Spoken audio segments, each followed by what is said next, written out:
This is part 4 of a 5-part series in Steampunk, Trump, and the Apocalypse. And what I'm reading today will be from a writing that I made on Space Force. Space Force is up in the right side of the painting, if you're looking at it. No, if you're in the painting, it's on the right side. If you're looking at it, it's on the left side. Woo!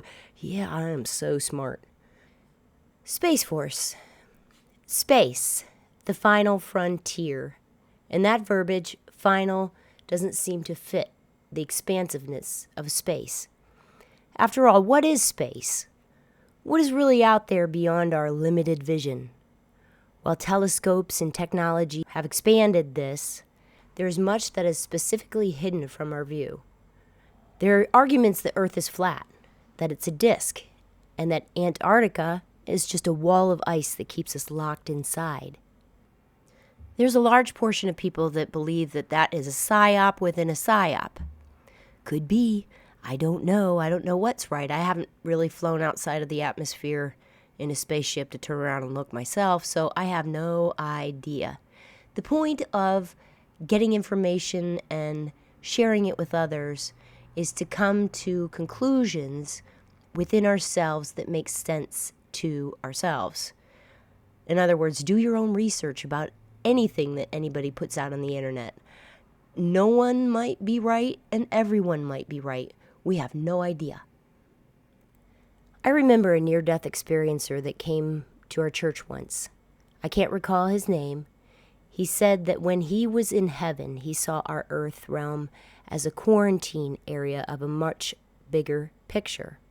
In my limited view, I wanted to picture this, to capture in my mind what it was. I had the opportunity to personally question his view, and this is what I gathered in short form. Beyond the realms of life as we know it, there are beings that guide us. There are also those who will intentionally misguide us. It is up to each individual to make the decisions, based on a developed intuition, to decide what space truly is. When we come to these conclusions, it is also important that we listen to surrounding views, to gain an understanding and knowledge from this, and know an absolute fact that the truth will be revealed when God sees that we are ready. It may not be our truth that we held so steadily or hold so steadily.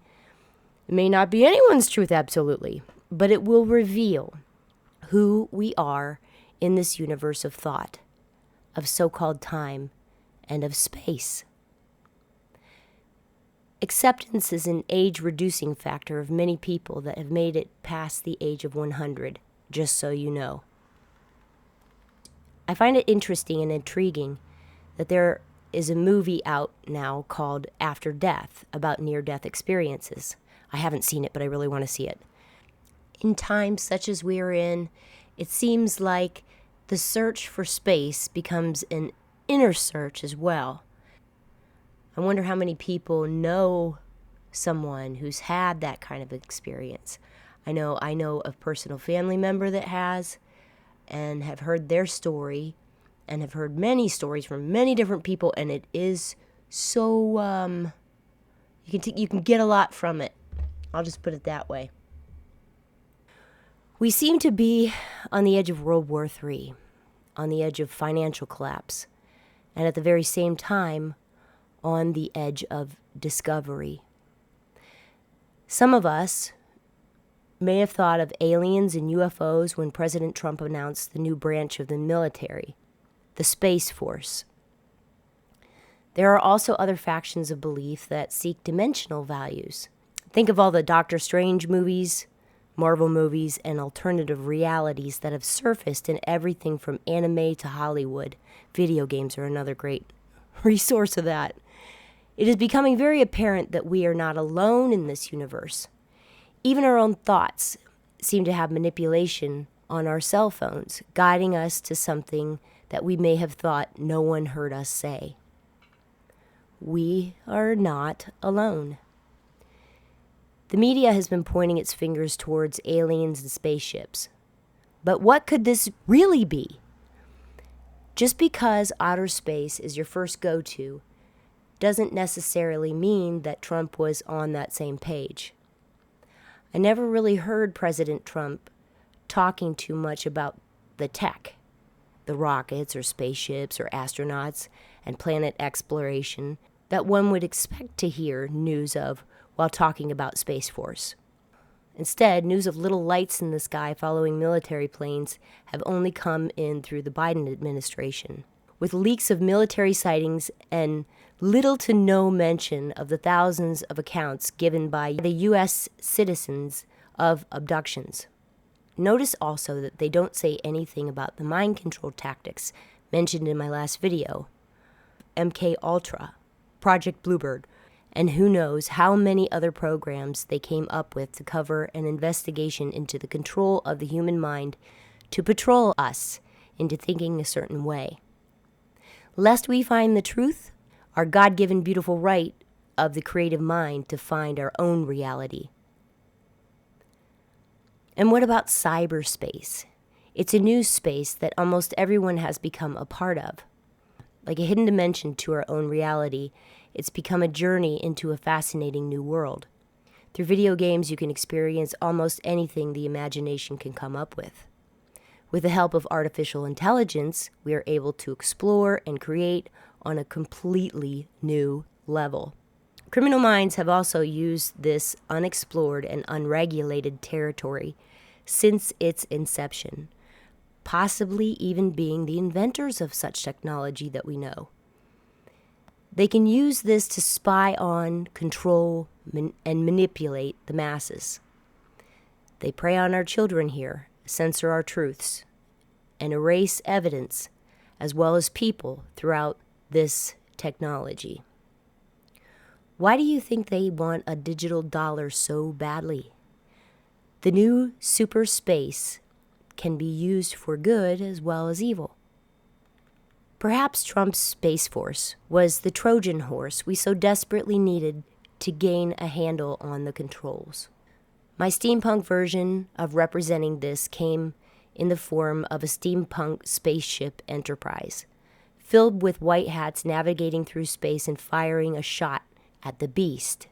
There's a team of undercover angels following close behind with weapons that unveil the truth to people. The angel below the ship carries a scroll with a broken seal, and the other a sword with Jesus' cross, reminding us that we have a direct connection with the God of all universes, faster and better and more efficiently than any artificial intelligence that has absolute zero actual creative intuitiveness compared to the human soul. AI can't imagine. They need us for that and a digital connection to be able to do so.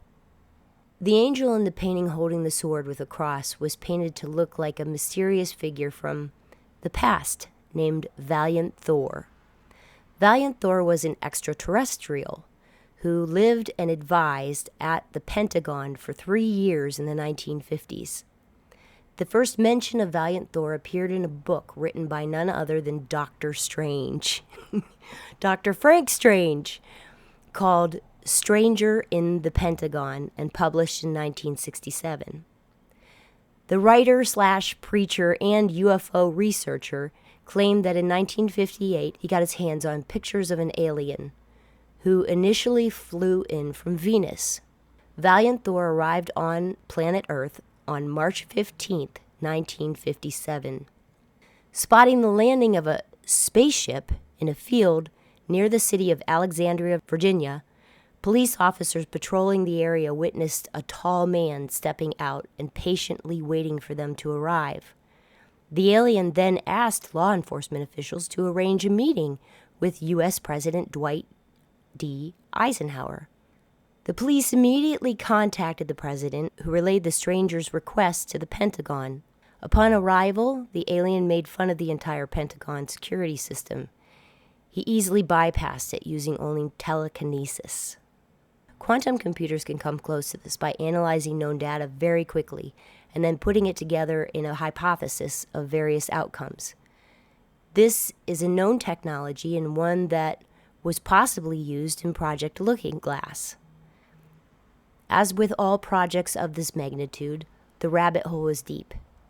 Analyzing future outcomes through mind control tactics have been used by the deep state cabal to vigorously combat this system that would ultimately always conclude to a future of humanity that they did not want to happen. Our freedom. The awakening of the human consciousness to a level beyond control by a few who wished this power upon themselves and used the power of human consciousness to potentially manipulate an outcome that they fully knew was not in the cards. Valiant Thor met with President Eisenhower, as well as the Vice President at the time, Richard Nixon, to warn something. He spoke 100 languages, had an IQ well above the average human ranking at 1,200 points, and was granted a special VP status for a period of 3 years by the head of state. His intention in coming to Earth was to deal with the increase in stocks of nuclear weapons, which in the event of war could lead to catastrophe on a universal scale. Thor handed President Eisenhower a recording from the Council of 12 Leaders, of which he is a member. They offered Earthlings access to new technologies and help in the spiritual development arena in exchange for stopping the production of nuclear weapons. However, President Eisenhower could not persuade the generals in charge of defense to stop developing new weapons. According to Dr. Strange, Thor's appearance was the same as human. However, some strangeness did exist in his anatomy. There were no prints on the alien's fingers or palms. Thor had no navel and claimed to be 490 years old. He had the ability to appear and disappear at will, taking apart the structure of his body at a molecular level and assembling it elsewhere. He also had a huge but light heart that pumped copper oxide through his veins instead of blood, all documented in the book written by Dr. Strange. Commander Thor has recently resurfaced after disappearing from our realm when the Pentagon staff tried to find out more information about alien civilizations, trying to inject Valiant with a special substance that was supposed to bring him to the surface. The needle broke. Thor became angry, stating that if someone else decided to approach him with such experiments, he would regret it very much. After only 3 short years, he vanished.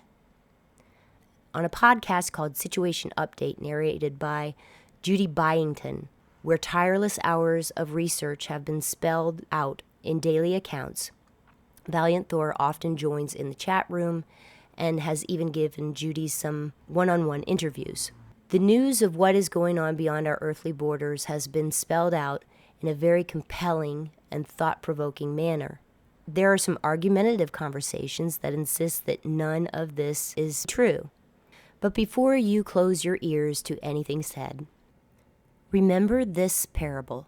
He who throws the first stone should only be doing so if they know everything. Jesus knew this and uttered this simple context to teach us humility. There's much more in Judy's research that I have found to be true than that of the questionable nature. She is humble enough to admit when she is wrong, and by virtue of her hard work, empathy, and resilience, it would be a strong possibility that an alien from another planet would seek out such a platform to communicate through, especially since the first attempts to do so through leaders and government officials failed so miserably. In conclusion, our beloved Space Force could be many things, but one thing seems certain. It serves its purpose very well and has been just the Trojan horse we needed to comprehend a beautiful truth. We are so much more than what we have been told. The Starship Enterprise is focused on the red dragon head of a 7-headed beast. The importance of this will be explained in my next chapter, which I'll write out first on my Substack, and I have links to everything below in the notes. Thank you so much for listening. By the time I get this uploaded, it's going to be a new year. So happy 2024. I hope this is the year where everything gets worked out. It's been a long 23. All right, everybody take care. Bye.